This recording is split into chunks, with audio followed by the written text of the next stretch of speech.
The voluntary sale of the business is making the business attractive enough that an outside buyer wants to buy. Venture capital, private equity, or hey, maybe your competitor down the street would like to buy you up. If you can make it attractive enough, well, what would make a business attractive? It has to be more than just the sum of its parts. In fact, the sum of its parts is called the book value. A business should not be selling for the book value, and that's all you're doing is transactional stuff. You're just fulfilling order. I don't know. If you're barely doing anything, then you can sell it for book value. But if you have some magic in your people, magic in your processes, magic in your branding, magic in how you relate to your customers, there's a value there, and that's called goodwill. And that's where you're able to sell your business for above that value. And it depends on how it all happens, and that cannot happen without people.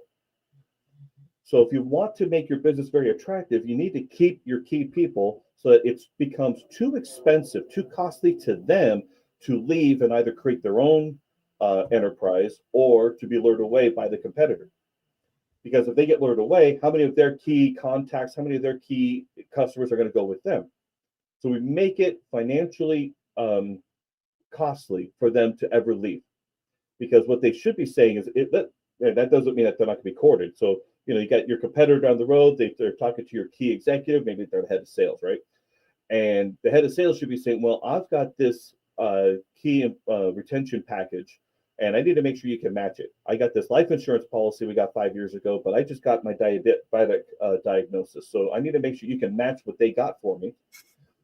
And I need to make sure that you can, all these. And so you got to make sure that, and that key person in a position of strength. They might match it, they might not, but you got to make sure that they pay up, which also means that do they know the value of the entire employment package that they have?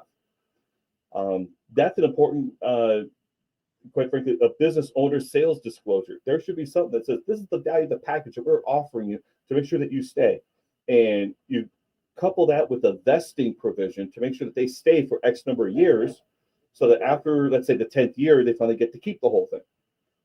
Whatever it is. And that can be customized for each employee. And obviously, those are as discriminatory as you want. Again, there's that word again. No one likes that word because it sounds like it's evil and racist because we're discriminated. But the fact is, you get to choose. You get to hand pick. That's the best word to use. Hand pick who you want to have these benefits.